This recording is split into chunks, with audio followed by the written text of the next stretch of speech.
Hello everyone, कैसे हैं आप सब। आई होप आपने मेरे प्रीवियस वीडियो को देख लिया होगा और आपको जो भी मैंने करवाया है वो चीज़ आपको याद होगा। तो क्या कर सकते हैं, मैं आपको एक ट्रिक बताती हूँ जो मैं बेसिकली अपने साथ करती हूँ।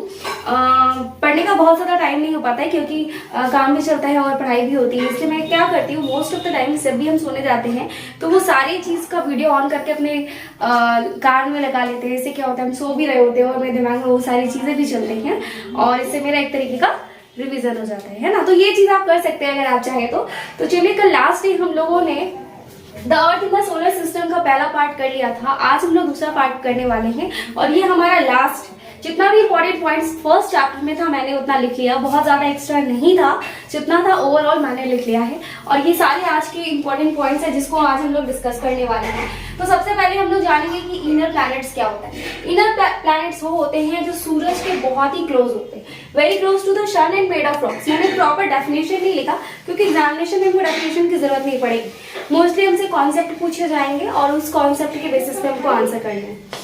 तो सबसे पहले आज हम लोग देखेंगे कि इनर प्लैनेट्स क्या होते हैं। मैंने कोशिश किया है डेफिनेशन नहीं बताने का, केवल हम कॉन्सेप्ट जानेंगे क्योंकि एग्जाम में हमसे कॉन्सेप्चुअल बेस्ड क्वेश्चंस पूछे जाएंगे। ठीक है, very close to the sun and made of rocks में भी आपको ऑब्जेक्टिव में आ जाए कि inner planet are made up of, तो you can write the answer rocks. आप रॉक्स आंसर लिख सकते हैं। और अगर ये भी पूछा जाए कि इनर प्लैनेट वेरी क्लोज होते हैं या वेरी फार होते हैं तो आप इसके बेसिस पे आंसर दे सकते हैं। हम लोग डेफिनेशंस के साथ नहीं जाएंगे, हम लोग कॉन्सेप्चुअल बेस्ड क्लासेस करेंगे। ठीक है, आउटर प्लैनेट्स क्या है, very very far and are huge planets and made of gases and liquids. Outer planets क्या है, ये बहुत ही ज्यादा दूर होते हैं, बहुत ज्यादा दूर होते हैं सूरज से और ये काफी ज्यादा ह्यूज होते हैं। ह्यूज का मतलब बहुत बड़ा। ठीक है, and made of gases and liquids. और किस चीज से बने होते हैं, वो गैसेस से और लिक्विड से। इनर प्लैनेट्स किस चीज से बने होते हैं, रॉक से, लेकिन आपका जो आउटर प्लैनेट्स है वो गैसेस और लिक्विड से बने होते हैं। ठीक है, थर्ड क्या है, ये हमारे इंपॉर्टेंट पॉइंट्स है, 1 2 3 4 5 6 7 8, टोटल 8 मैंने इंपॉर्टेंट पॉइंट्स लिखा है।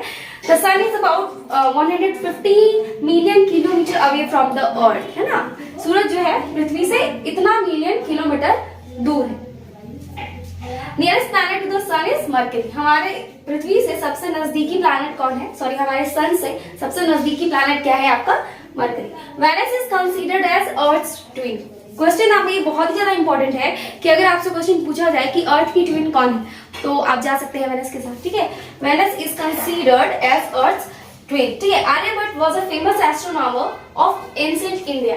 आपको ये भी क्वेश्चन पूछा जा सकता है एमसीक्यूज में कि हु वाज आर्यभट्ट, तो आप लिख सकते हैं Aryabhata was a famous astronomer of ancient India. Ancient India, modern India, कुछ भी अगर ऑप्शन दिया जाए तो हम किसके साथ जाएंगे, एंशिएंट इंडिया के साथ जाएंगे। नेक्स्ट क्या है, शेप ऑफ अर्थ, है ना। बहुत लोगों को कंफ्यूजन होता है, but shape of earth is geoid. क्या होता है, जियोइड। स्पेलिंग ये है GEOID। ठीक है, और स्पीड ऑफ लाइट क्या है, 3 × 10⁵ किलोमीटर पर सेकेंड। ठीक है, moon is 3,84,400 kilometre away from earth. जो हमारा चांद है वो पृथ्वी से 3,84,400 किलोमीटर की दूरी पे है। ये सारे इंपॉर्टेंट पॉइंट्स हैं जिसको एनसीईआरटी ने लिखा है और ये बहुत ही ज्यादा इंपॉर्टेंट है और इससे क्वेश्चन पूछना 100% है।